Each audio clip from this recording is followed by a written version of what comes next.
लेकिन आज कई सारे नतीजों पर भी मार्केट रिएक्ट करेगा। आयशर मोटर्स के साथ शुरुआत करते हैं स्टॉक्स एंड न्यूज की। फटाफट से मैं आपको बता दूं, आयशर के केस में हुआ यह है कि मुनाफा 20% बढ़कर आया है 1102 करोड़ के आसपास। आप रेवेन्यू देखेंगे तो इसमें 10% तक की वृद्धि है, 4393 करोड़ का ये फिगर। एबिटा 14% बढ़ा है। मार्जिन्स में भी बढ़त देखने को मिली है, मार्जिन्स लगभग 100 बेसिस पॉइंट के आसपास बढ़ते हुए दिखाई दिए हैं। लेकिन ब्रोकरेजेस ने कुछ ने टारगेट्स कट किए हैं क्योंकि रॉयल एनफील्ड की जो सेल्स है उसमें वॉल्यूम इतना पिकअप नहीं कर पाया है इस क्वार्टर में जितना शायद अनुमान था। ध्यान रखिएगा, वो पहले नंबर्स आ जाते हैं सेल्स के हर महीने वाले, तो मार्केट को उसका आभास था। अब देखते हैं आज स्टॉक कैसे रिएक्ट करेगा। वायदे वाली कंपनियों में बायोकॉन रेडार पर रखेंगे।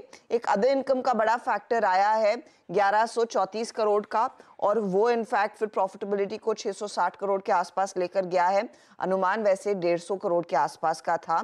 रेवेन्यू एकदम फ्लैट है 3433 करोड़ के करीब। साथ ही साथ अगर आप ध्यान दीजिएगा, इबिट्टा में एक ड्रैग देखने को मिला है, 13% की गिरावट है।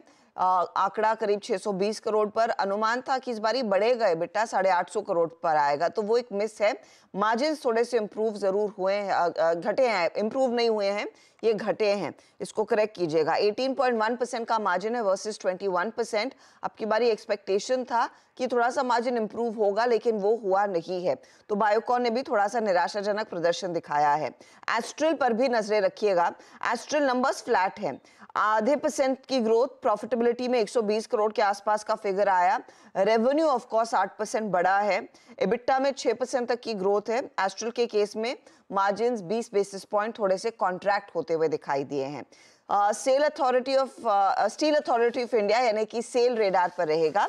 सेल के केस में भी एक एक्सेप्शनल लॉस है, लगभग 311 करोड़ का एम्प्लॉई अलाउंस पेमेंट। उसको हटाकर देखेंगे तो शायद इतनी खराब तस्वीर नहीं है नंबर्स की। उस लिहाज से ही प्रॉफिटेबिलिटी में करीब 60% तक का डिप देखने को मिला है।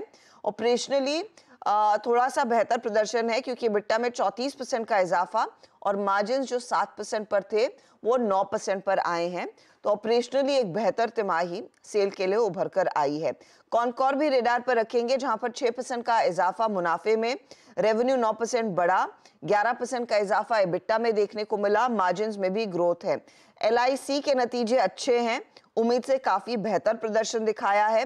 कोची शिपयार्ड बम्पर परफॉर्मेंस रहा है अब तक, और इस क्वार्टर में भी कंपनी ने बहुत बढ़िया परफॉर्म करके दिया है, तो वो भी पॉजिटिव ही आप गिनेंगे।